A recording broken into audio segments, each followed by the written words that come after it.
बिस्मिल्लाहिर्रहमानिर्रहीम। अस्सलाम वालेकुम क्लास, क्या हाल है, कैसे हैं आप लोग। हमारा रेगुलेटरी एडमिनिस्ट्रेटिव इंस्टीट्यूशन का लेक्चर नंबर 31 है। इससे पहले हम लास्ट लेक्चर को थोड़ा सा रिकैप करेंगे, लेकिन इससे पहले हमने बात की थी कि हमारे जितने भी रेगुलेटरी एडमिनिस्ट्रेशन या हमारे पास जो रेगुलेटरी एडमिनिस्ट्रेटिव जो बॉडीज़ हैं वो हमने ऑलमोस्ट कवर की। हमने ट्राई किया कि इस कोर्स के अंदर हम जितनी ज़्यादा मिनिस्ट्रीज़ और जितनी ज़्यादा उसके अंदर जो रेगुलेटरी बॉडीज़ हैं उनको हम डिस्कस करें। मे भी हमारे पास कुछ रेगुलेटरी बॉडीज़ रह गई हों, बट फॉर द कंसेंट कि मैंने उनको लेना इंपॉर्टेंट नहीं समझा, ठीक है। मे भी इस कोर्स के अंदर वो आपके पास आती होंगी, बल्कि ड्यूरिंग द कोर्स भी मैंने आपको ये कहा कि हमने एक दो ये कवर की हैं, बाकी आप लोग खुद पढ़ लें। लेकिन हमारे कोर्स कंटेंट के अंदर जो है वो यही चीज़ शामिल है जो मैंने इस लेक्चर्स के अंदर है कवर की है।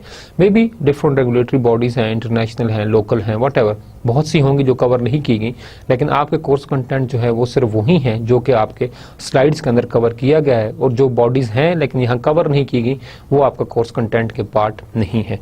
तो हम जो है इनिशियली रिकैप करते हैं अपने लास्ट लेक्चर को। हमने लास्ट लेक्चर में है जो बात की थी, हमारा फोकस रहा ड्रग रेगुलेटरी अथॉरिटी के ऊपर। इनिशियली हमने इसके बारे में बात की थी कि ड्रग हमारे पास क्या चीज़ होती है, ठीक। तो ड्रग हमने इनिशियली कहा कि हमारे पास कोई भी ऐसा एक केमिकल सब्सटेंसेस है जिसका कोई ना कोई बायोलॉजिकल इफेक्ट है आपकी ह्यूमन की बॉडी के ऊपर या किसी एनिमल के ऊपर। तो एनिमल एंड ह्यूमन बोथ का हमारे पास जो इसमें हमारे पास है, बट जो साइकोलॉजिकल इम्पैक्ट है, साइकोलॉजिकली आपको माइंड के ऊपर कोई इसका इम्पैक्ट पड़ता है, ठीक है, तो दैट इज कॉल्ड ड्रग। ये इसकी एक सिंपलेस्ट, एक ब्रॉडेस्ट डेफिनेशन है हमारे पास ड्रग की। हमारे पास अगर हम फार्माकोलॉजी की बात करें तो वहाँ पे ड्रग की डेफिनेशन थोड़ी सी डिफरेंट है, क्योंकि आपके पास जो है फार्मेसी की तरफ आपके पास इन्वॉल्वमेंट है, और जो है आप फार्मास्यूटिकल की बात कर रहे हैं तो वहाँ पे आपके पास ड्रग की डेफिनेशन थोड़ी सी डिफरेंट होगी। For example, a chemical substances used in the treatment, cure, prevention and diagnosis of the disease और used to otherwise enhance physical activity और मेंटल वेलबींग। हमारे पास इन्हांस फिजिकल वेलबींग, लाइक हमारे पास कुछ ऐसी ड्रग्स हैं या दवाइयां हैं जो बूस्ट करती हैं आपके एनर्जी लेवल को, ठीक है। इसके अलावा हमारे पास ह्यूमन वेलबींग के लिए या आपके पास ऑपरेशन थिएटर में आपको बेहोश करने के लिए, और हमारे पास ऐसी दवाइयां हैं, मेडिसिन हैं जो कोर के लिए काम आती हैं आपके पास, ठीक है। अल्कोहल बीइंग हराम नहीं यूज़ की जा सकती, लेकिन मेडिसिन के अंदर उनकी कुछ अमाउंट जो है वो यूज़ की जाती है, and that is of course मतलब कोर के लिए उसको हलाल करार दिया जाता है आपके पास आमतौर पर। लेकिन एक लिमिटेड अमाउंट है उसके अंदर आप बात करेंगे, लेकिन वो भी बहुत ज़्यादा मजबूरी है कि उसके बगैर आप जिंदा नहीं रह सकते, तब आप उसको ऐसा कैटेगरी में लेके आएंगे कि यूज़ करने, अदरवाइज इट इज़ टोटली हराम फॉर मुस्लिम्स। तो हमारे पास कुछ रिक्रिएशनल ड्रग्स होती हैं, ठीक है। रिक्रिएशनल जो ड्रग्स आपके पास हैं that has totally different impact. For example, जो हमारे पास रिक्रिएशनल ड्रग्स हैं उनका इम्पैक्ट आपका डायरेक्ट जो है वो नर्वस सिस्टम के ऊपर पड़ता है। अब ह्यूमन जो न्यूरॉन्स हैं, जो नर्वस सिस्टम है, वो आपके ओवरऑल बॉडी की फंक्शनिंग को कंट्रोल करता है, ठीक है। मोस्टली जो आपके पास जो ड्रग एडिक्टेड लोग होते हैं वो आपके निकोटीन है, चर्स है, अफीम है, आपके पास डिफरेंट काइंड ऑफ हीरोइन है, आपके पास डिफरेंट काइंड ऑफ ऐसी खतरनाक आपके पास जो है वो इस तरह की ड्रग्स अवेलेबल हैं, और वो केमिकल सब्सटेंसेस है जो कि आपके नर्वस सिस्टम को टोटली डैमेज कर देते हैं, बल्कि फिनिश कर देते हैं, और आपके सोचने, समझने, महसूस करने की जो सलाहियत है वो आपके पास जो है बिल्कुल ही खत्म हो जाती है, ठीक है। तो ये आपके पास ड्रग का इम्पैक्ट है। दे मे used for effect on perception, consciousness, personality, behavior. Many recreation drugs are also used in the medicines के अंदर भी कुछ ना कुछ उनके अमाउंट यूज होती है, ठीक है। कुछ ड्रग्स जो है वो आपको हैबिचुअल बना देती हैं, एडिक्ट बना देती हैं। फॉर एग्जांपल, स्मोकर आपके पास है, नस्वार आपके पास यूज की जाती है। इसके अलावा आपके पास चर्स है, फ्यून है, हीरोइन है, जिसको आप एक दो दफ़ा ले लें उसके बाद आप जो है उसके बाद रह ही नहीं सकते, ठीक है। तो हमने इसके अलावा फिर आपसे बात की थी कि हमारे पास कौन कौन से ऐसे सिम्टम्स हैं कि आप जो खुद फील कर सकते हैं अपने बिहेवियर के अंदर कि जी मैं एडिक्शन की तरफ जो हूँ जा रहा हूँ, ये बंदा जो है वो एडिक्टेड है इस चीज़ का। हमारे पास ड्रग एडिक्शन हमने बात की थी कि हमारे पास उसके क्या जो है वो सिम्टम्स या बिहेवियर का आपके पास इम्पैक्ट होंगे। फॉर एग्जांपल, आप फील करते हैं कि आपको ड्रग एक रेगुलर ज़रूरत है, ठीक है। लाइक जो स्मोकर होते हैं वो चेन स्मोकर होते हैं, सिगरेट ना हो। फॉर एग्जांपल, रमज़ान में आपके पास स्मोकर की हालत ज़रा बहुत ज़्यादा देखने वाली होती है कि सिगरेट आप जो ही रोज़ा खुलता है पानी पिए और सिगरेट पहले पीते हैं, उसके बाद वो शायद रोज़ा भी बाद में खोलते हैं, जी हमारे पास है, ठीक है। तो वाई कि बिकॉज एक एडिक्शन है, एक माइंड सेट बन गया, मेंटली एक कंट्रोल्ड सा हमारे पास है कि नहीं इसके बगैर कुछ भी नहीं, इसके बगैर कुछ भी नहीं कर सकूंगा या कुछ भी नहीं हो सकेगा। तो समथिंग इस तरह एक एटीट्यूड है जिसका हमारे पास जो है बिहेवियर के ऊपर इम्पैक्ट आपके पास पड़ता है। Following in your attempt to stop using the drug, आप ख़त्म करना चाहते हैं लेकिन आप नहीं कर पाते, आप कंट्रोल नहीं कर पाते खुद को। और भी हमारे पास बहुत सी इसकी हैं जिसको हमने डिस्कस किया था। फिर हमने डिफरेंट डिवीजन्स के बारे में बात की थी। हमारे पास फार्मेसी सर्विस डिवीजन के आपके पास जो फार्मेसी सर्विसेज आपके पास हैं, ठीक है, जो आपके पास दवाइयाँ हैं, मेडिसिन हैं, फार्मासिटीज़ आपके पास, फार्मास्यूटिक जो हमारे पास स्टोर्स हैं फार्मास्यूटिकल, उनके विजिट करना, दवाइयों के कंटेंट्स को मॉनिटर करना, दवाइयों के प्राइसेस को मॉनिटर करना, ठीक है। इसके अलावा हमारा हेल्थ एंड OTC हमारे पास जो प्रोडक्ट्स हैं, ठीक है, उनकी रजिस्ट्रेशन, ठीक है। उसके अलावा जो अल्टरनेट मेडिसिन आपके पास हैं, फॉर एग्जाम्पल होम्योपैथिक है आपके पास, आयुर्वेदिक हैं, हमारे पास हर्ब्स हैं, चाइनीज़ है, इनको रजिस्टर करना तमाम बिजनेसेस को भी इस डिवीजन के अंडर आपके पास जो है वो आपके पास आता है।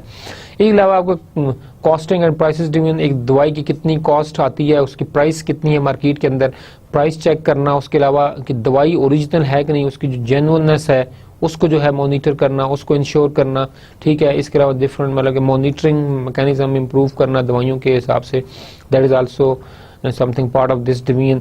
बजट एंड अकाउंट्स डिवीजन हमारे पास है, ठीक है, जो कि budgets and account related to the हमारे पास जो भी अथॉरिटी है, ड्रग रेगुलेटरी अथॉरिटी, उसके बजट्स और अकाउंट्स को जो है आपके पास बजट्स एंड अकाउंट डिवीजन जो है आपके पास वो मॉनिटर करता है। फिर हमने बात की थी आपके पास मिनिस्ट्री ऑफ डिफेंस की, कि हमारे पास 3 आर्मड फोर्सेस, ठीक है। उसके अलावा हमारे पास और भी डिफरेंट ऑटोनोमस बॉडीज जो है वो काम करती हैं, ठीक है। उसको आपका मिनिस्ट्री ऑफ डिफेंस जो है वो उनको ऑलरेडी फुल फ्लैज जो कवरेज आपके पास देती है। फिर हमने इसके अंदर बात की थी आपके पास ISPR की। हमारे पास जो है ISPR एक ऐसा इदारा है जिसके अंदर हमारे पास जो है तमाम आर्मड फोर्सेस की जो इन्फॉर्मेशन है वो अवेलेबल होती है, और वो स्पोक्समैन के तौर पे उनका जो CEO है, जो डायरेक्टर है, वो एक्ट करता है और इन्फॉर्मेशन जो है वो पब्लिक को, कम्युनिटी को और मीडिया को जो है वो प्रोवाइड आपके पास करता है, ठीक है। और ISPR की इन्फॉर्मेशन जो है that is the most authentic information जो है आपके पास वो समझी जाती है। और ISPR की जो ऑर्गेनाइजेशन है, इसकी जो पोजीशन है that is the most precious हमारे पास पाकिस्तान मिलिट्री के अंदर इस चीज़ को समझा जाता है। पाकिस्तान मिलिट्री जो आपके पास है, आर्मड फोर्सेस के अंदर पाकिस्तान मिलिट्री जो है वो जो है इसको संभालता है, ठीक है, मोस्टली। बट हमारे पास एक नेवल ऑफिसर मकबूल हुसैन गुजरे हैं, ठीक है, एयर कमांडोर मकबूल हुसैन, जिन्होंने इसको जो है वो लीड किया। अदरवाइज अब तक हमारे पास पाकिस्तान आर्मड फोर्सेस के लोग ही जो है इसको ओवरऑल लीड करते हैं। जो हमारे पास 3 आर्मड फोर्सेस, उसमें हमारे पाकिस्तान नेवी है, पाकिस्तान एयर फोर्स है एंड पाकिस्तान मिलिट्री आपके पास है। फिर हमने बात की ISB के आपके पास इंटर सर्विसेज सिलेक्शन बोर्ड के। आपके पास जो आर्मड फोर्सेज में जो सिलेक्शन का प्रोसेस है उसमें आपके पास 3 किस्म के आपके पास टेस्ट होते हैं, ठीक है।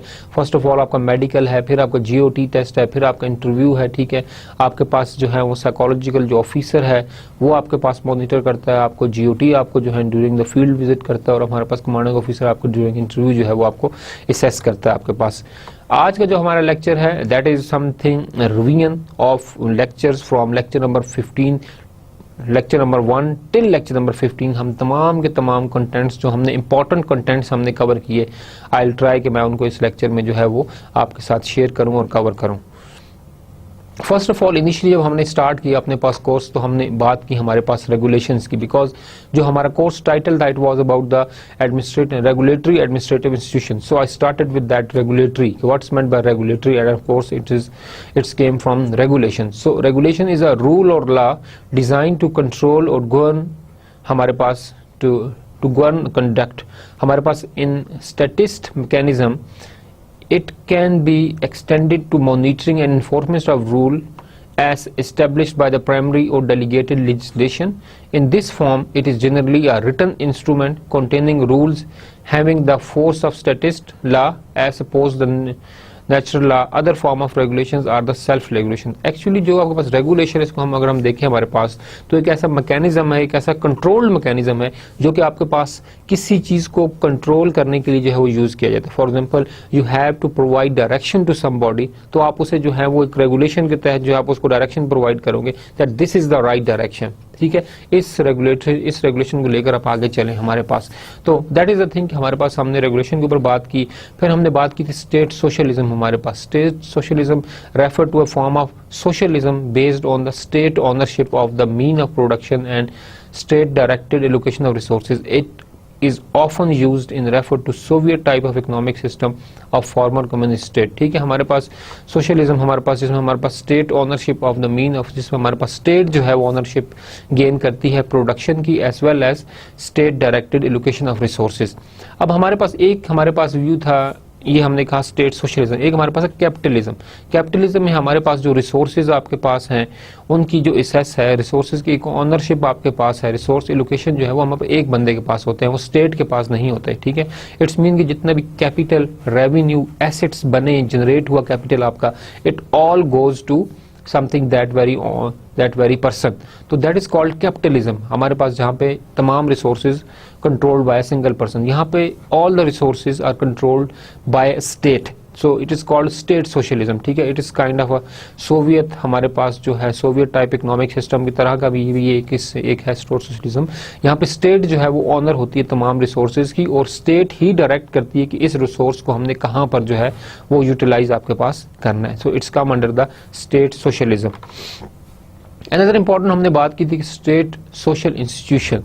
In some socialist states, representatives of these organizations are guaranteed a certain number of seats on the national institution bodies. हमारे पास जो है certain number of seats जो है वो इन लोगों के लिए जो है वो रिजर्व कर ली जाती हैं, ताकि आपके पास कम्युनिटी की, अवाम की, जनरल पब्लिक की भी जो है आपके पास रिप्रेजेंटेशन हो आपके पास। In socialist state the social organisations are expected to promote social unity and cohesion. Their main function is to promote the social cohesion as well as unity, to serve as a link between the government and society, society और government के दरमियान एक link जो है वो establish करना, and to provide a forum for recruitment of new communist party members, और एक फोरम जो है प्रोवाइड करना था कि आप नए जो है कम्युनिटी मेंबर उनको भी जो है आप जो है अपना पार्ट जो है वो बना सके।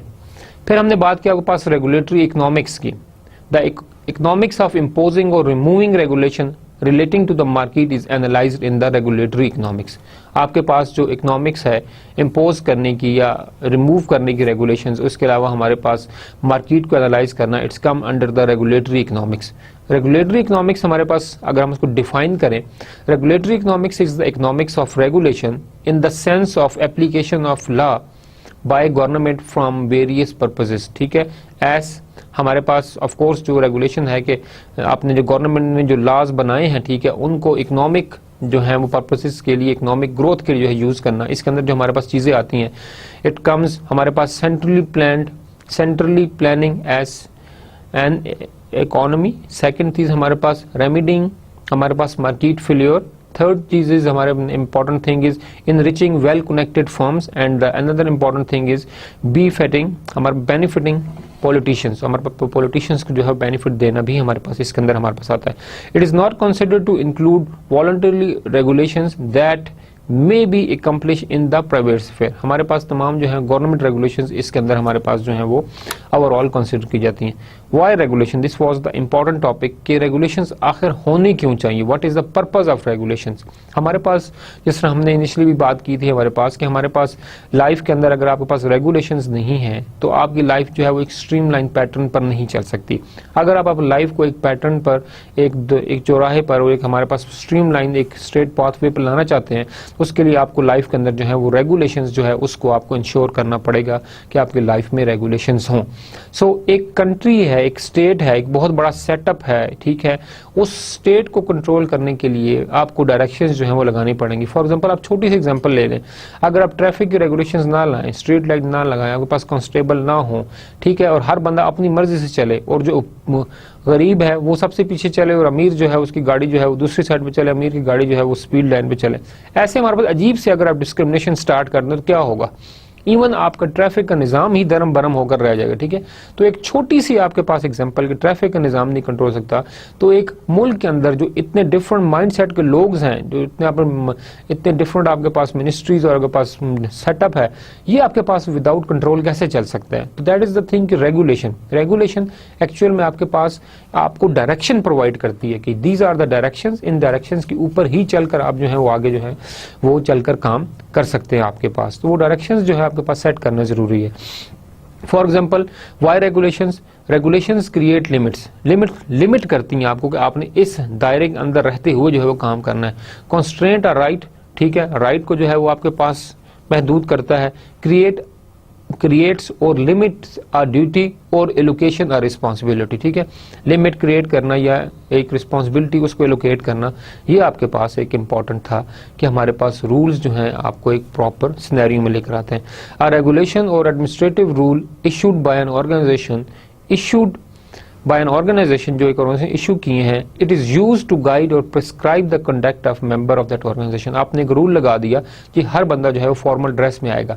अब actually you are bounding overall organisation कि जितने भी मेंबर्स हैं कि आपने इस रूल को जो है वो फॉलो करना है। ठीक है, तो एक प्रिस्क्राइब्ड रूल होता है जो आपके पास वैल्यू सेट करता है, कल्चर सेट करता है ऑर्गेनाइजेशन का। ठीक है, तो आपके अलावा इसके अलावा देखें, can specifically refer to the act in which a government और state body limits the behaviour of the business. ठीक है, अगर आपके पास है जी आपने सूदी बैंकारी नहीं करनी, तो आपने बैंक्स जितने मर्जी हैं, जितने मर्जी बिजनेस हैं, जब सूदी आपके मुल्क में जो है वो बंद कर दिया गया, तो आप बैंकारी के अंदर जो है उस रूल को जो है फॉलो करना पड़ेगा आपको। ठीक है, इस्लामिक बैंकिंग होगी, सिर्फ इस्लामिक बैंकिंग होगी, बाकी सूदी बैंकारी नहीं होगी। तो आपके पास ऑफकोर्स आपको फिर अपने बिजनेस को, अपने बैंक्स के अंदर जो फंक्शंस हैं उनको लिमिट करना पड़ेगा कि हम सिर्फ इस्लामिक बैंकारी करेंगे, हम दूसरी बैंकारी नहीं करेंगे। ठीक है, तो ये हमारे पास एक रूल रेगुलेशन के आपके पास बेनिफिट्स हैं। ठीक है, आपके पास कंट्री रूल लगाती है जी कि आपके पास फॉर एग्जांपल देखें, इसके अलावा आपके पास आप जॉब्स में जाते हैं, आपके पास जॉब डिस्क्रिप्शन प्रोवाइड होती है। ठीक है, आपके पास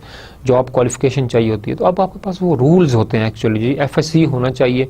ठीक है जी, आप लेक्चरर कह लें जी, उसकी कोई भी सेकंड डिवीजन, कोई कैरियर के अंदर तो कोई थर्ड डिवीजन उसकी ना हो, 2 उसकी सेकंड डिवीजन आपके पास ना हो, NTS का टेस्ट जो है उसका आपके पास वो पास हो। तो ये असल में रेगुलेशंस हैं, रूल्स हैं कि अगर वो बंदा ये वाला क्राइटेरिया मीट करता है तो ही will be shortlisted for interview या जॉब के लिए आगे उसकी क्वालिफिकेशन के लिए। These are the necessary items जो आपने हर हाल में जो है वो करने हैं और उनको आपने लेकर चलना है। ठीक है, तो दैट इज वाई के regulations are somehow very much important और आपके जो है इसमें कंट्रीब्यूट करते हैं आपके पास। अनदर थिंग जो हमने बात की थी, we discuss about the regulatory captures, कि हमारे पास रेगुलेटरी कैप्चर क्या चीज होती है।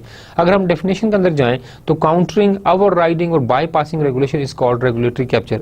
If somebody bypass the regulation, या रूल को तोड़ना, ठीक है, वॉलेट करना हमारे पास, that thing is called regulatory capture, where a regulatory agency created to act in the public interest instead advance the commercial or special concern of interest group that dominate the industry that the agency is charged with regulating।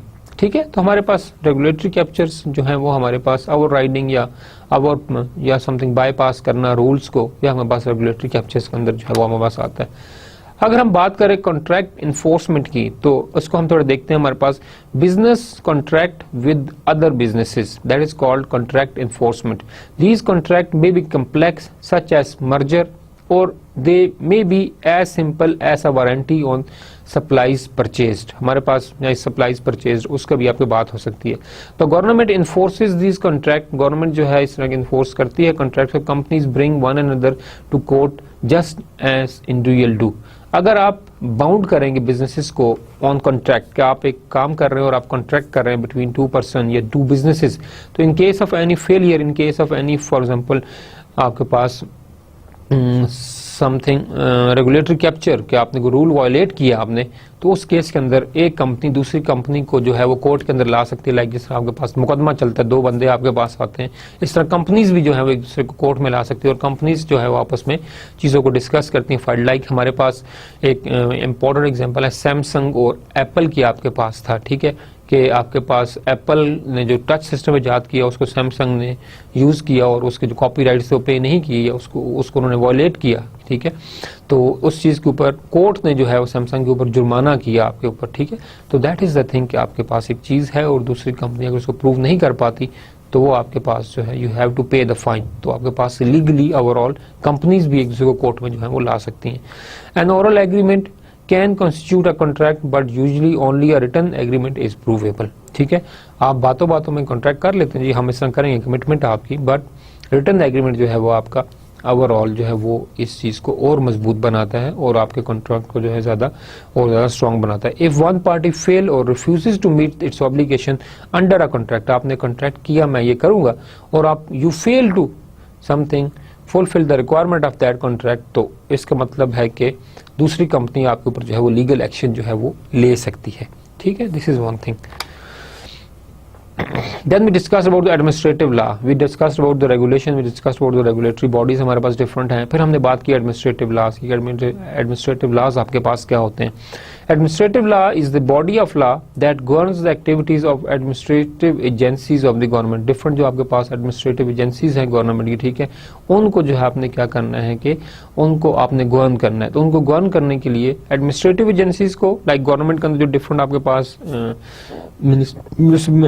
Ministries हैं, आगे आपके पास different bodies हैं, वो आपके पास उनको govern करने के लिए आपको लॉज जो हैं, those laws are called administrative laws because administrative laws are only for the administrative bodies जो आपके पास, उनके लिए जो आपके पास बनाए जाते हैं. If you look at the government agency action can include rule making, adjudication हमारे पास है, और the enforcement of special regulatory agenda, ये भी हमारे पास एक पार्ट है जिनको हम जो है वो कंसिडर कर सकते हैं. Administrative law is considered as a branch of public law.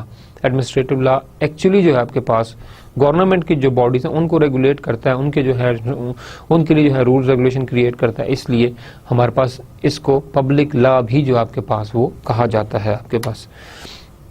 Why regulations are important? This is something very important question.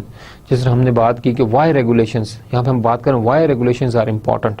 अगर हम रेगुलेशन नहीं बनाएंगे तो जो गवर्नमेंट के इदारे हैं वो आपस में किस तरह से ट्रैक कर पाएंगे, ठीक है. तो actually we are discussing the administrative bodies now, ठीक है, कि why regulations are important for administrative bodies.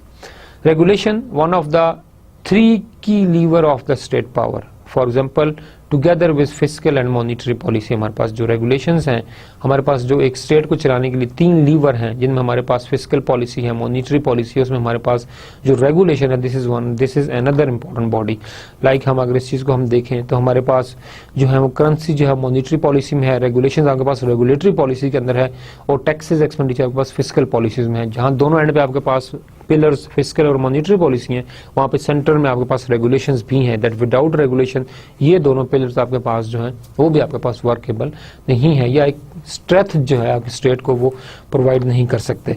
तो हमारे पास जो एक और इम्पॉर्टेंट चीज़ है, the objective of regulatory policy is to ensure that the regulatory lever work effectively. अगर आपके पास दोनों पिलर, जैसे मैंने अभी आपको पिक्चर शेयर की, आपके पास फिस्कल है और मॉनिटरी पॉलिसी, दोनों पे फिस्कल तभी एक मजबूती से एक मुल्क को संभाल सकेंगे अगर आपके पास इन द मिडिल रेगुलेटरी आपके पास जो है बॉडीज जो है वो आपके पास फंक्शनिंग जो है इन अ बेटर वे और स्मूथ तरीके से आपके पास करें, so that the regulations and regulatory frameworks are in the public interest. Whatever regulations आप लगा रहे हैं, ठीक है, आपकी रेगुलेशंस जो है वो पिलर हैं एक किस्म का जो आपकी कंट्री को मजबूत कर रहे हैं, बट हमारे पास रेगुलेटरी फ्रेमवर्क होना जो है यहाँ पर आपके पास वो बहुत ज्यादा जरूरी है. Regulatory policy as a lever of state power, ठीक है, रेगुलेटरी पॉलिसी आपके पास स्टेट के लिए जो है पावर का सोर्स है. For example regulatory policy can be viewed strategically along with fiscal and monetary policy as one of the 3 core levers at the disposal of the government for managing the economy and society, implementing policy and influencing behavior. आपके पास no doubt currency है, money है, वो आपके पास monetary policy है, आपके पास जो taxes है, एक्सपेंडिचर है, वो आपके पास फिस्कल पॉलिसी है, ठीक है. बट आपने जो टैक्स इकट्ठे करने हैं, जो आपने मनी जो है उसको रेगुलेट करना है, मनी को डिस्पर्स करना है, फाइनेंशियल जो आपने को एक ऑडिट करना है, वो विदाउट रूल्स रेगुलेशन क्या पॉसिबल है कंट्री के अंदर, ठीक है. तो स्टेट को जो एक्चुअल पावर मिलती है वो मिलती है rules and regulation. For example आपने टैक्स इंपोज किए, ये जो बंदा इतनी जिसकी पे सैलरी है उसको इतना आपके पास टैक्स लगेगा. दिस इज अ रूल, एक रेगुलेशन है जो कि कंट्री लगाती है लोगों के ऊपर, बाउंड करती है आपके पास जनरल पब्लिक को. जब वो पब्लिक उस रूल को फॉलो करते हुए टैक्स पे करती है, दैट्स व्हाई आपके पास फिस्कल या मॉनिटरी पॉलिसी आप जो है वो बनाकर एक मुल्क को जो है वो आगे की तरफ लेकर जा सकते हैं. So this is something very much important thing कि आपके पास विदाउट रूल्स एंड रेगुलेशन आपके पास फिस्कल और मॉनिटरी पॉलिसी भी वर्केबल जो आपके पास नहीं होगी. You have the currency, you have the taxes and expenditure, but to implement those thing और लोगों को बाउंड करने के लिए एक स्ट्रीम लाइन में तमाम प्रोसेस करने के लिए यू नीड द रेगुलेशन, ठीक है. तो रेगुलेशन एक आपके पास फुल फ्लेज पावर के तौर पर एक्ट करती है, एक स्टेट को पावर जो है वो आपके पास प्रोवाइड करती है, and that very much power is called हमारे पास regulations. Regulatory policy as a part of good public governance, of course governance आपके पास ओवरऑल सिस्टम को जो है वो एक सस्टेनेबल बनाना, उसको परफेक्ट बनाना, उसको एफिशिएंट एंड इफेक्टिव आपके पास बनाना, उसको फेवरेबल बनाना, ताकि quality of life of the जो आपके पास लोएस्ट सिटीजन है वो भी आपके पास जो है वो इम्प्रूव हो.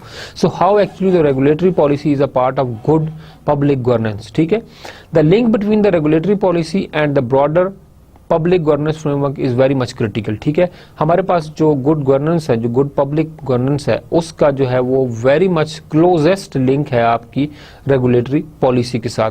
For example, regulatory policy is already a key of the work on governance, the goal of which are transparency, legitimacy, accountability, trust in the government, efficiency and policy coherence.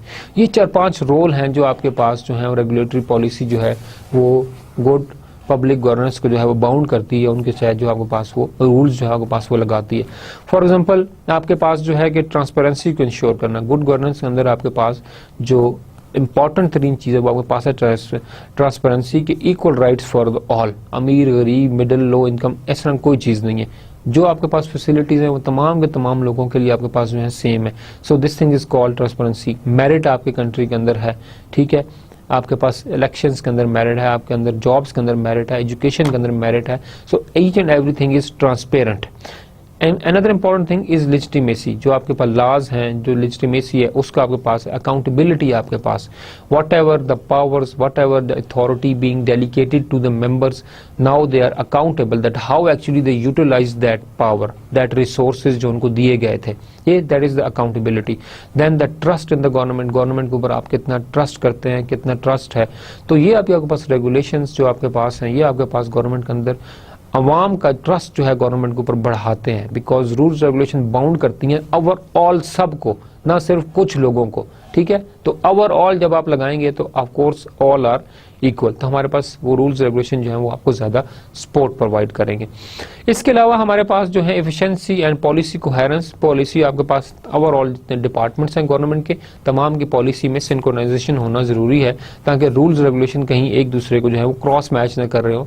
ये यहाँ पे एक रूल लगा है, दूसरी तरफ आपके पास वो रूल है ही नहीं. तो अब of course there is the things are not that much streamlined. An effective regulatory policy both depends on An effective regulatory policy both depend on other well-functioning aspect of public governance and also contribute to them. For example, as regards transparency and citizen arrangement. So again, this is important aspect हमारे पास है. Regulatory policy and economic theory. Initially हमारा सारे का सारा focus वो regulatory bodies के ऊपर ही रहा. रेगुलेशन को हमने समझा, एडमिनिस्ट्रेटिव लॉ को हमने समझा, एडमिनिस्ट्रेटिव इंस्टीट्यूशंस के बारे में हम बाद में बात करेंगे. तो हमारा सारा फोकस रहा कि how regulatory bodies actually contribute, how regulations actually contributing towards the economic theory, how regulations are contributing towards the good governance practices, how regulation act as a pillar of power for the state along with monetary and fiscal policy. तो हमारा सारे का सारा focus यहाँ पर रहा. अब हम थोड़ा बात करेंगे आपके पास, ये हमारे पास रिवीजन फेज है, इसलिए of course you already know about this thing, but just a revision हमारे पास, हम इंपॉर्टेंट चीजों को रिवाइज कर रहे हैं.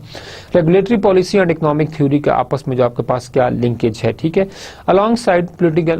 alongside political sciences, history and the law, the discipline of economics has been a key factor in development of regulatory policy. आपके पास जो रेगुलेटरी पॉलिसी है वो इकोनॉमिक थ्योरी के अंदर जो है वो की रोल जो है अपना वो प्ले करता है. Regulatory policy has both learned from and contributes to developments in the economic theory. हमारे पास कंट्रीब्यूट भी करता है और डेवलपमेंट भी जो है इकोनॉमिक थ्योरी की, it based on all the regulatory policy.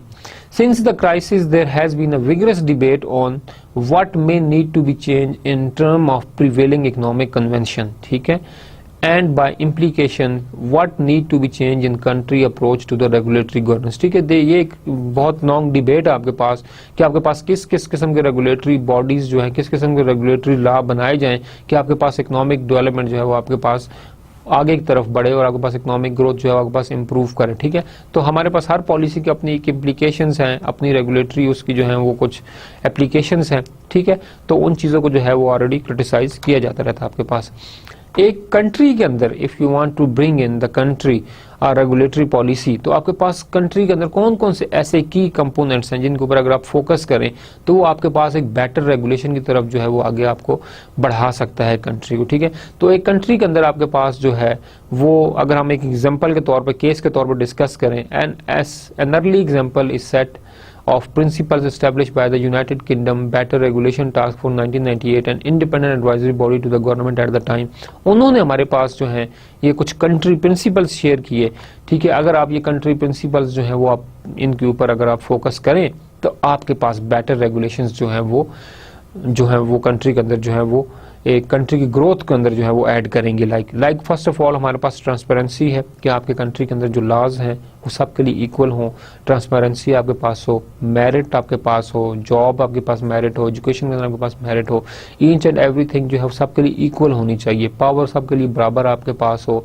ठीक है, और इक्वल आपके पास इनकम डिस्ट्रीब्यूशन भी आपके पास जो है आपके पास होना जरूरी है। ठीक है, अगर हम देखते हैं हमारे पास डिस्क्रिपेंसीज हमारे सिस्टम में पाई जाती हैं। ठीक है, और उन डिस्क्रिपेंसीज का जो मेन इशू है हमारे पास वो यही है कि रेफरेंस बेस्ड जॉब्स आपके पास हैं, रेफरेंस के ऊपर सारे काम आपके पास होते हैं, मेरिट के बेस पर आपके काम नहीं हो रहे, ट्रांसपेरेंसी जो है आपकी कंट्री में जो ऑलरेडी वो वीक है, तो इस तरह के इश्यूज जो है फिर आपके पास जो है वो प्रॉब्लमेटिक होते हैं। ठीक है, तो ट्रांसपेरेंसी को इंश्योर करें तो आपके पास जो है वो रेगुलेशंस जो है बेटर वे से एक्ट करेंगे।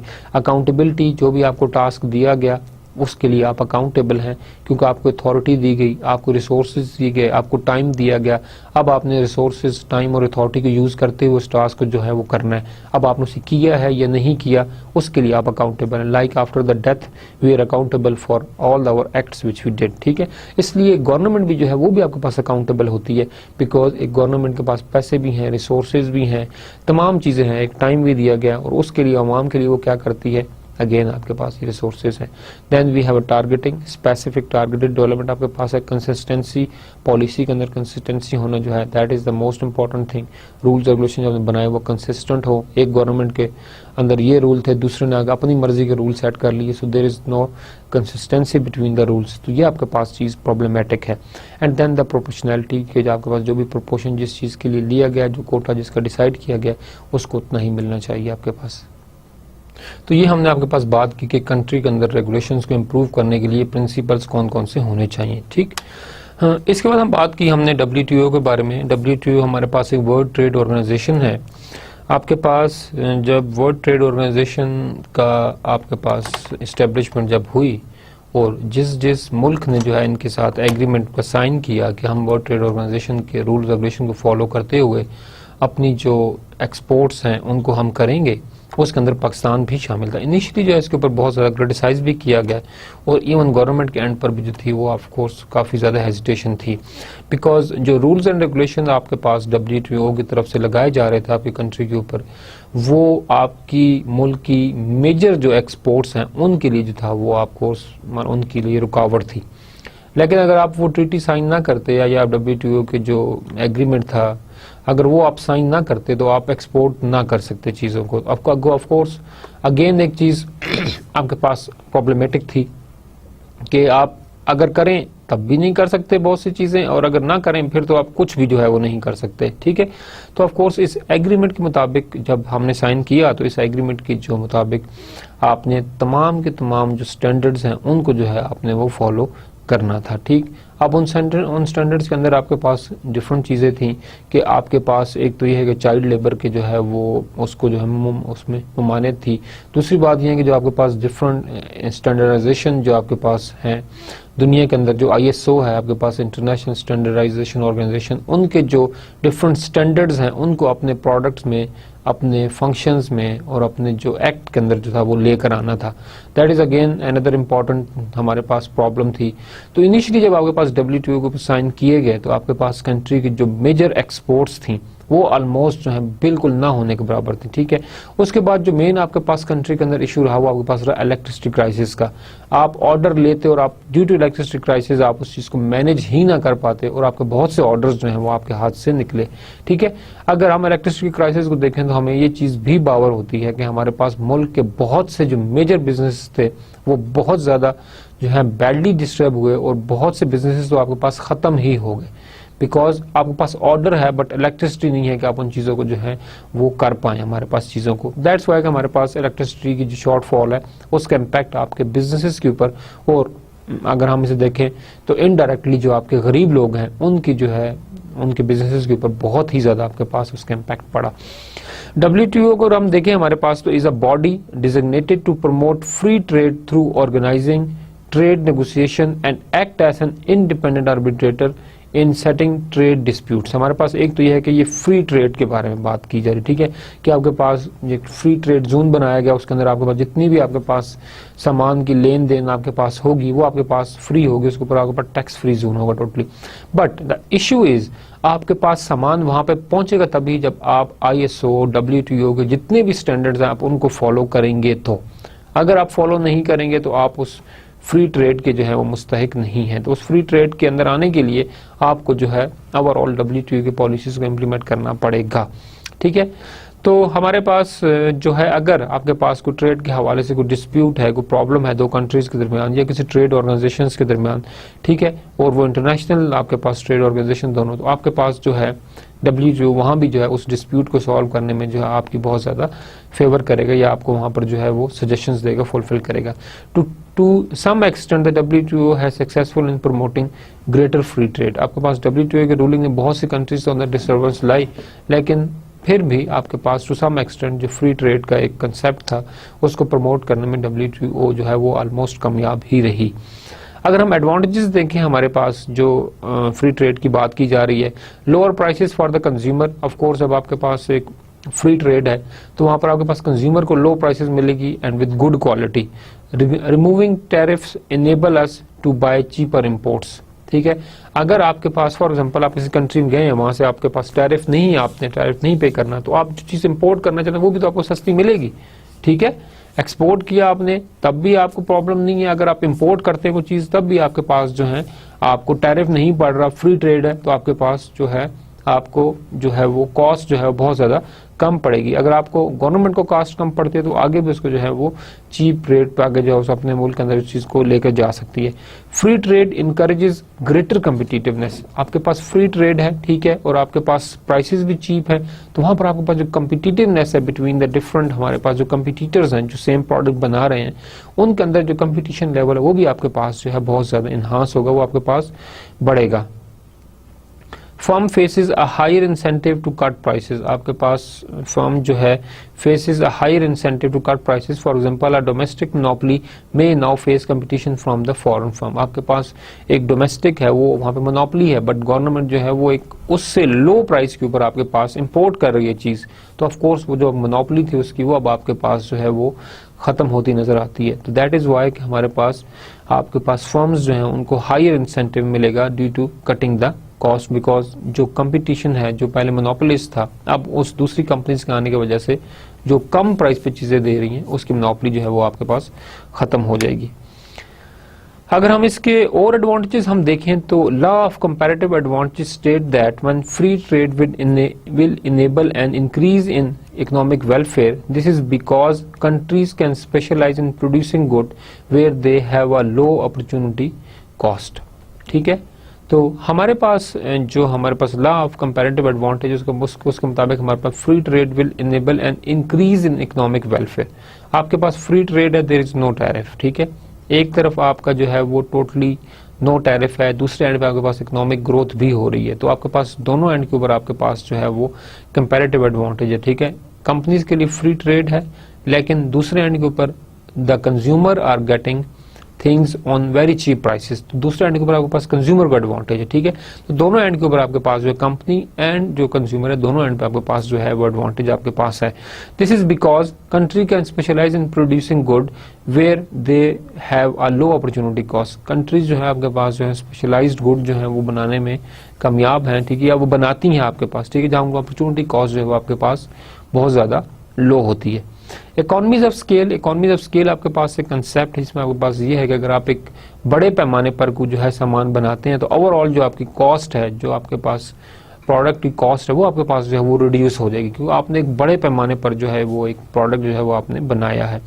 बाय इनकरेजिंग फ्री ट्रेड, अगर आप फ्री ट्रेड को इनकरेज करते हैं, firms can specialize and produce a higher quality, firm जो है वो एक स्पेशलाइज कर सकती है और हमारे पास हायर क्वालिटी जो है वो प्रोड्यूस कर सकती है। ठीक है, फर्म जो है वो एक ही चीज के ऊपर जो है फोकस करे आपके ऊपर, और उसी के अंदर जो है वो हाई क्वालिटी प्रोडक्ट जो है वो आपके पास वो प्रोड्यूस करे। जब आपके पास फर्म्स डिफरेंट चीजों के अंदर जो है स्पेशलाइजेशन करती है, तो आपके पास क्वालिटी के ऊपर जो है वो कंप्रोमाइज आपके पास हो रहा होता है। लेकिन अगर फर्म एक ही प्रोडक्ट के ऊपर जो है वो कंसंट्रेट करे, एक ही प्रोडक्ट बनाए और खुद को स्पेशलाइज्ड करे एक प्रोडक्ट की तरफ, तो ऑफकोर्स वहां पे आपके पास जो ओवरऑल क्वालिटी है वो आपके पास इनहांस होगी। This enable more economies of scale, इससे इकोनॉमीज ऑफ स्केल आपका बढ़ेगा। This is important for industries which with high fixed cost such as car and aeroplane manufacture, हमारे पास जो है यहाँ पर हमारे पास है। ठीक है, this is important for industries with high fixed cost, car या आपके पास एरोप्लेन मैन्युफैक्चर, जहाँ पर आपके पास दोनों चीज़ों के आपके पास जो है वो कॉस्ट आपके पास फिक्स्ड होती है। वहाँ पर अगर एक इकोनॉमीज ऑफ स्केल का कंसेप्ट अपनाया जाए, ठीक है, तो आपके पास चीज़ें डिफरेंट होंगी। Free trade can help increase global economic growth. जब आप बात करते हैं कि फ्री ट्रेड है और ओवरऑल टैरिफ ही आपके पास कम है, तो जो कंट्रीज इंपोर्ट कर रही हैं उनको भी जो है वो चीप कॉस्ट पड़ रही है, उनको भी इतनी ज़्यादा जो है वो कॉस्ट नहीं पड़ रही। तो इसका मतलब आपके पास ये हुआ कि ओवरऑल जो भी कंट्रीज वहाँ से मटेरियल बाय कर रही हैं, तो वो उस कंट्री की इकोनॉमिक ग्रोथ नहीं है, बल्कि ओवरऑल कंट्रीज की जो है वो इकोनॉमिक ग्रोथ के अंदर जो है वो फ्री ट्रेड जो है वो आपके पास कंट्रीब्यूट कर रहा है। जहां हमने इसके एडवांटेजेस देखी कि हमारे पास फ्री ट्रेड से इकोनॉमीज ऑफ स्केल अचीव किया जा सकता है, लॉ ऑफ कंपैरेटिव जो हमारे पास है वो आप अचीव कर सकते हैं, वहां पे हमारे पास कुछ नुकसानात भी जो हमें नजर आते हैं इसके कि फ्री ट्रेड जोन हमारे, it is that the benefit of free trade occur mostly to developed country, क्योंकि अब आपके पास जो पुअर कंट्रीज हैं, जो अंडर डेवलपिंग कंट्रीज हैं, आपके पास जो डेवलपिंग कंट्रीज हैं, under developing countries like Pakistan है, श्रीलंका है, बांग्लादेश है, अगर इन कंट्रीज के ऊपर आप वो लगा देंगे तो ये कहाँ से क्वालिटी वो अचीव कर पाएंगी, कहाँ से ISO के स्टैंडर्ड्स और वो तमाम चीज़ कर पाएंगे। ठीक है, देयर मेन जो आपके पास डेवलपिंग कंट्रीज है उनका मेन फोकस तो अपनी इकोनॉमिक डेवलपमेंट के ऊपर है, अपनी जो माशी बहाली है उसके ऊपर है, वो इतना इंडस्ट्री के ऊपर इतना वो आपके पास क्यों जो है वो अपनी इन्वेस्टमेंट करेंगे। तो यहाँ पर आपके पास यही कंट्रोवर्शियल इश्यूज हैं जो इनिशियली जो है आपके पास WTO ने जो है वो WTO को जो है फेस करना पड़ेगा आपके पास। ठीक है, WTO ने जब ये लेजिस्लेशन लगाई तो आपके पास जो पुअर कंट्रीज हैं उनके ऊपर ये चीज़ें, इनके असरात बहुत ज़्यादा रहे, और दैट्स वाई आपके पास जो ओवरऑल ट्रेड थी वो आपके पास इफेक्ट भी हुई। फ्री ट्रेड में prevent developing economics develop their infant industries. अब एक और हमारे पास प्रॉब्लमेटिक इश्यूज हैं कि आपके पास न्यू एंटरप्रेन्योर्स हैं, नई इंडस्ट्रीज जो इस्टेब्लिश हो रही हैं।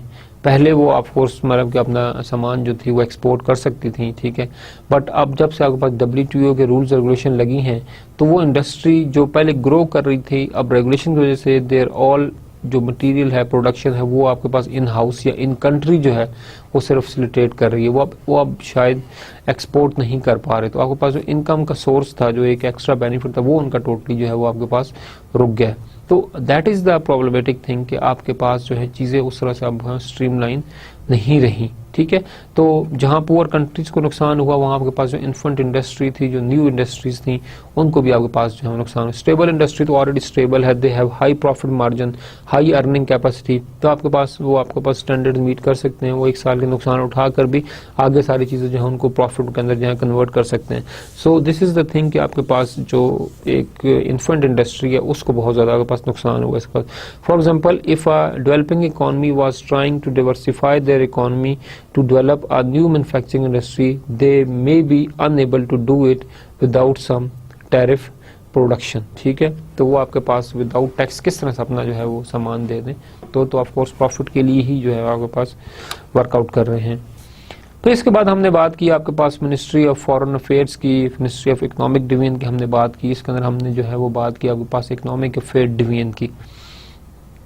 अब इकोनॉमिक अफेयर डिवीजन आपके पास जो है ओवरऑल मुल्क की इकोनॉमिक स्टेबिलिटी के अंदर जो है इनका बहुत बड़ा जो है वो रोल और कंट्रीब्यूशन है। Economic affair division is responsible for assessment of requirement, programming and negotiation of external economic assistance related to the government of Pakistan and its constituent units from foreign government and multilateral agencies आपके पास है। एक overall responsibility जो है इनकी आपके पास है। एक तो आपके पास असेसमेंट ऑफ रिक्वायरमेंट्स है कि आपके पास इकोनॉमिक अफेयर डिवीजन के आपके पास क्या क्या रिक्वायरमेंट्स हैं, ठीक है जी। फिर प्रोग्रामिंग करना मीन हमारे पास उसको जो है वो प्लान करना। Then we have a negotiation of external economic assistance related to the government of Pakistan and constituency. हमारे पास इकोनॉमिक अफेयर्स जो है फॉर एग्जाम्पल आपने किसी अगर कंट्री से बैंक लेना है या किसी इदारे से आपने लोन लेना है आपने, ठीक है, तो लोन लेने के लिए आपको ऑफ कोर्स मतलब के असिस्टेंस इकोनॉमिक असिस्टेंस चाहिए क्योंकि आपकी कंट्री हालात ठीक नहीं है और आप जो IMF वर्ल्ड बैंक और डिफरेंट और इदारों से जो हम लोन जो है वो हम लेते रहते हैं, ठीक है। तो आपके पास मेन पर्पस इस डिवीजन का आपके पास यही है कि इंटरेक्शन बढ़ाना गवर्नमेंट ऑफ पाकिस्तान की, जहां जहां आपके पास ज़रूरत है पैसों की उसकी असेसमेंट करना, रिक्वायरमेंट असेसमेंट करना, नीड एनालिसिस करना and then end of the day जो है वो नेगोशिएट करके चीज़ों को जो है वो इम्प्लीमेंट करवाना है। द इश्यूज रिगार्डिंग एक्सटर्नल डेप्ट management and matters relating to the technical issues to the foreign countries, credit to friendly countries on lending, re-lending of the foreign loans and monitoring of aid utilization are being handled by this division। आपके पास इस division के बहुत ज़्यादा आपके पास diversified जो functions हैं। पहले तो आप ये बात करेंगे assistance to the forward country, foreign country जो आपके पास एक्सटर्नल डेट है, जिससे आप एक्सटर्नल डेट आपने डिफरेंट इदारों से लिया हुआ उसकी मैनेजमेंट जो है वो आपके पास करना, ये पहली बात है। और इसके अलावा जो टेक्निकल असिस्टेंस चाहिए इस डेप्ट मैनेजमेंट के लिए वो फॉरेन कंट्री के साथ या उनसे लेना, ये भी आपके पास इस इदारे का फंक्शंस है। Credit to friendly countries on lending and relending of the foreign loans, आपके पास जो नेबर या आपके पास बहुत ज़्यादा फ्रेंडली कंट्रीज उनको लोन देना, उनकी lending and relending of the foreign loans उसको पूरा हैंडल करना, ये आपके पास सपोर्ट प्रोवाइड करती है। And monitoring of aid utilization and monitoring of aid utilization are being handled by this division, ठीक है। और जो आपके पास एड यूटिलाइजेशन है वो भी आपके पास ये डिवीजन जो है वो आपके पास हैंडल करता है आपके पास। Then we discussed about the ministry of statistic, हमारे पास थी, उसके अंदर हमने बात की आपके पास Pakistan bureau of statistic, Pakistan जो ब्यूरो ऑफ स्टेटिस्टिक है वो आपके पास क्या मेन रोल्स जो है वो आपके पास प्ले करता है। ऑफ कोर्स आपके पास स्टेटिस्टिक डिवीजन जो है वो गवर्नमेंट को हेल्प करता है कि आपके पास प्रिसाइज जो है वो स्टेटिस्टिकल फिगर्स जो है प्रोवाइड किए जाएं और आपके पास गवर्नमेंट के जो डिफरेंट इदारे हैं, इवन आपके पास जो इंटरनेशनल NGOs हैं, जो एड ऑर्गेनाइजेशंस हैं, वो भी इसी ही स्टेटिस्टिक को ही यूज करते हुए आपके पास क्या करते हैं कि डिफरेंट काइंड्स ऑफ डिसीजंस जो हैं वो लेते हैं। गवर्नमेंट भी अपने पास जो प्लान करती है, जब प्रोजेक्ट्स बनाती है या आपके पास चीज़ों को जब इस्टेब्लिश करती है तो आपके पास पाकिस्तान ब्यूरो ऑफ स्टेटिस्टिक का ही डाटा जो है उसे जो आपके पास कंसिडर करती है। Pakistan Bureau of Statistics, also known as PBS, is a government of Pakistan's major and executive and federal department charged with national statistical services and to provide solid and comprehensive statistical research, ठीक है। एक तो आपके पास ये है कि solid statistical services provide करना और कम्प्रिहेंसिव जो आपके पास स्टेटिस्टिकल रिसर्च है उसकी बेस पर जो है वो डाटा जो है फ्राहम करना है आपके पास गवर्नमेंट ऑफ पाकिस्तान को for policy analysis. The Pakistan Bureau of Statistics is one of the Department of Statistics Division of Ministry of Economic Affairs and Statistics of the Pakistan, Ministry of Economic Affairs and Statistics Division का एक हमारे पास जो है वो branch है। The department assists and encourage informed decision making and research and discussion within the country and the community by providing high quality, objective and responsive national statistical services। अब आपके पास यहाँ पर ये है कि आपके पास जो statistical Pakistan bureau of statistic है वो आपके पास इन्वॉल्व है आपके पास डिसीजन मेकिंग रिसर्च में, डिस्कशन में within the government as well as community.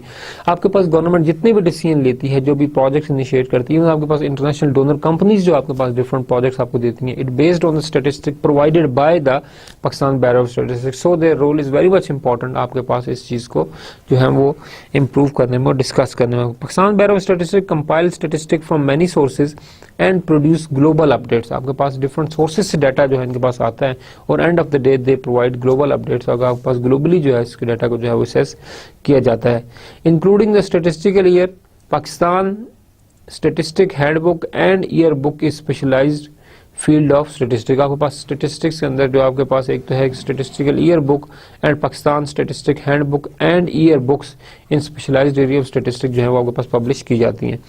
It creates statistics on economy, the government, trade and other fields. It also operate the consensus of the Pakistan. अगर आपके पास consensus करवाना है community के अंदर, ठीक है, मरदमशुमारी करवानी है, तो अगेन हमारे पास यही इदारा जो है आपके पास काम आएगा। इसके साथ साथ आपके पास जो गवर्नमेंट आपके पास है, ट्रेड है एंड अदर फील्ड्स के अंदर जो आपके पास स्टेटिस्टिक रिक्वायर्ड है आपके पास, वो भी ओवरऑल जो है आपके पास यही जो है वो पाकिस्तान ब्यूरो ऑफ स्टेटिस्टिक ही जो है वो आपके पास प्रोवाइड करता है आपको data.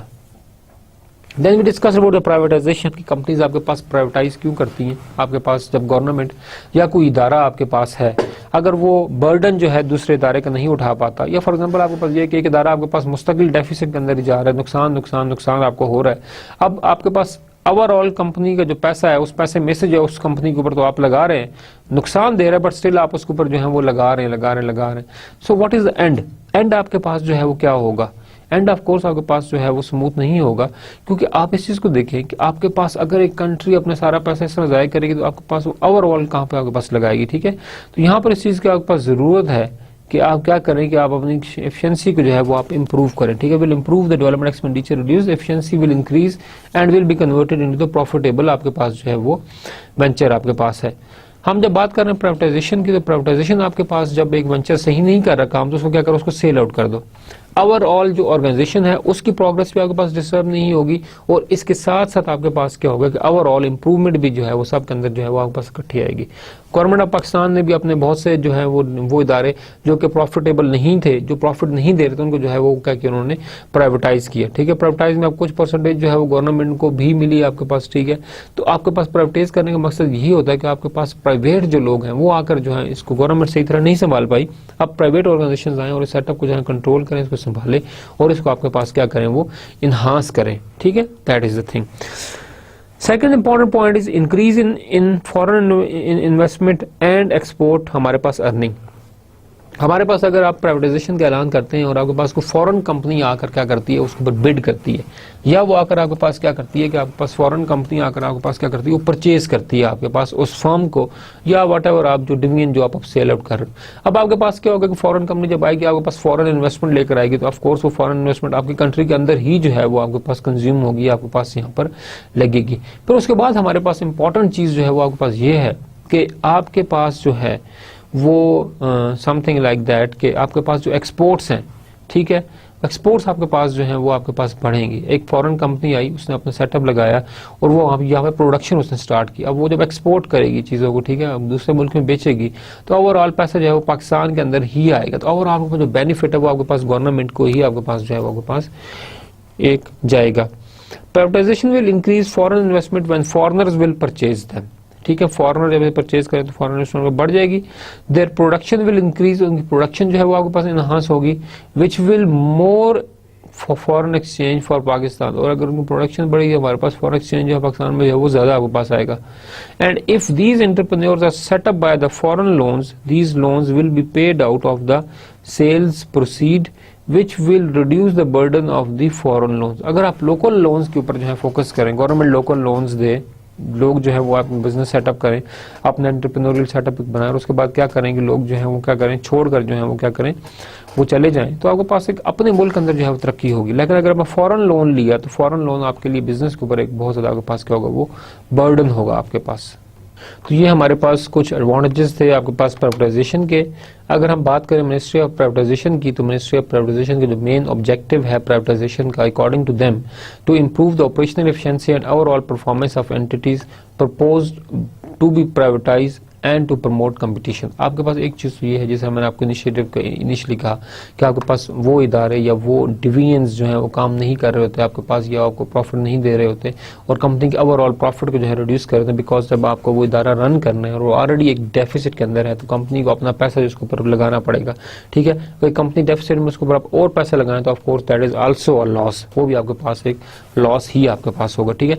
The main objective of privatization is to improve the operational efficiency. आपके पास जब उसको प्राइवेटाइज करेंगे तो ऑफ कोर्स जो प्राइवेट सेक्टर के लोग हैं, जो कंपनी है, वो उसके ऊपर ऑपरेशन के ऊपर दोबारा कॉस्ट लगाएगी, तो आपके पास ओवरऑल जो ऑपरेशनल जो एफिशिएंसी है वो आपके पास इनहांस होगी, and overall performance of the entities propose to be privatize and to more competitive. Overall जो आपके पास परफॉर्मेंस है एंटिटीज की उसके ऊपर आपके पास असर पड़ेगा और आपके पास जो है वो इम्प्रूव होगा सेटअप आपका, और आपके साथ साथ इसके साथ आपके पास जो प्रमोशन है, आपके पास जो कंपटीशन है वो भी आपके पास जो है वो प्रमोट होगा। To reduce the financial burden imposed upon the government by the public enterprises and to release resources of utilization alternate urgent requirement such as those social sector and the development of the physical and technological infrastructure, thereby accelerating the pace of industrialization। अब यहाँ पर एक important चीज़ जो है जिसको monitor किया, जिसको हम समझें हमारे पास, कि एक कंट्री जब आपके पास इस तरह का डिसीजन लेती है कि हमने चीज़ों को प्राइवेटाइज करना और हमने चीज़ों को जो है वो सेल आउट करना है, तो उनका मेन मकसद ये नहीं होता कि हमने उन इदारों से अपने जान छोड़ना, बिकॉज दैट इदारा इसलिए बनाया गया था कि वो कंट्री को कहीं ना कहीं किसी एंड पर जो है सपोर्ट प्रोवाइड करेगी आपके पास।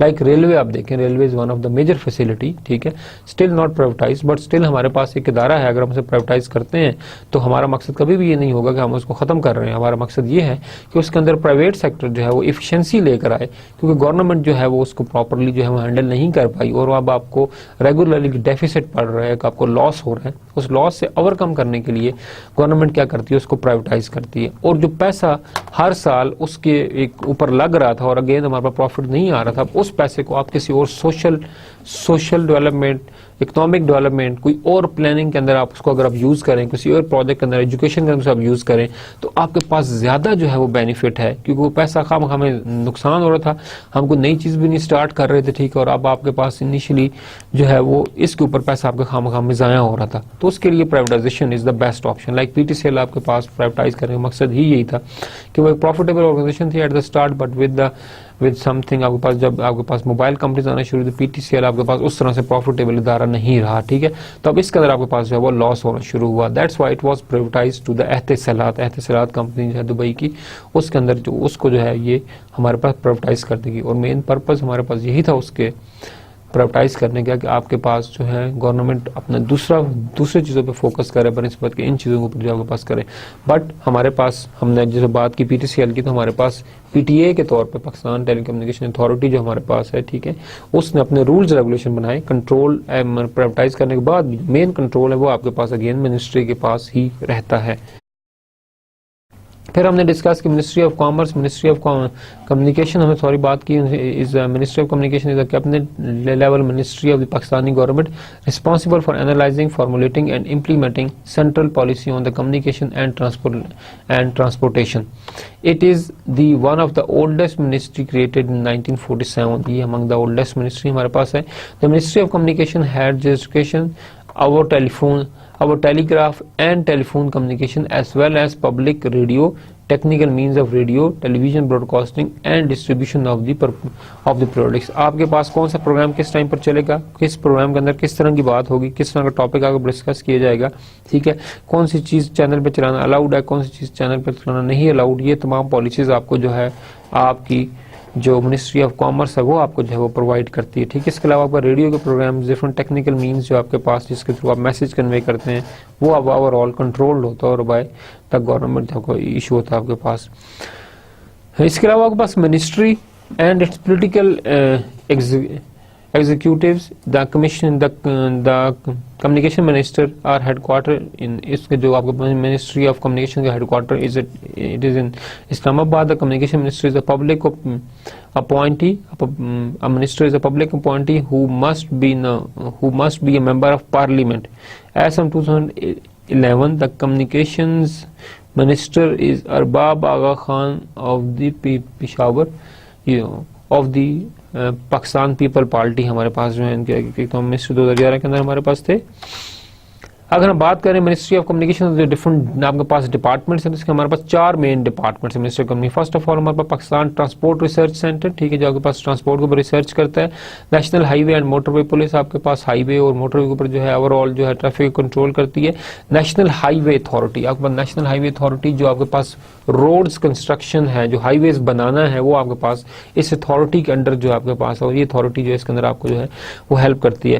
कंस्ट्रक्शन मशीनरी ट्रेनिंग इंस्टीट्यूट, जो आपके पास कंस्ट्रक्शन मशीनरी ट्रेनिंग इंस्टीट्यूट है, ये विद जीका के साथ, जापान इंस्टीट्यूट ऑफ हमारे पास जी का Japan institute of communication, Zika के नाम से जापानी इंस्टीट्यूट हमारे पास एक, उसकी मदद से जो है चीज़ बनाई गई। और मेन पर्पज़ ये था कि यूथ के अंदर जो है आपके पास स्किल्स जो हैं, आपके पास जो टेक्निकल स्किल्स हैं वो आपके पास इनकलकेट की जाए, ताकि इन फ्यूचर वो अपना बिजनेस जो है खुद जो है उसको स्टेबल जो है वो सेटअप जो है अपना कर पाएँ। Function of the highway council, अगर हम इनके फंक्शंस देखें हमारे पास, to consider progress support of the authority जो प्रोग्रेस सपोर्ट्स उनको मॉनिटर करती है आपके पास, to lay down national policies and guidelines, national policies and guidelines हमें बनाती है, review and reappraise the projects, अगर आगे प्रोजेक्ट रिव्यू करना उसको रीअप्राइज करना, ये भी आपके पास जो है इसी के अंदर जो है वो आपके पास हाईवे काउंसिल के फंक्शंस हैं। इसके अलावा आपके पास to approve the annual budget of the authority, annual budget जो है अथॉरिटी को उसका अप्रूव करना भी आपके पास हाईवे काउंसिल का ही आपके पास जो है वो काम है।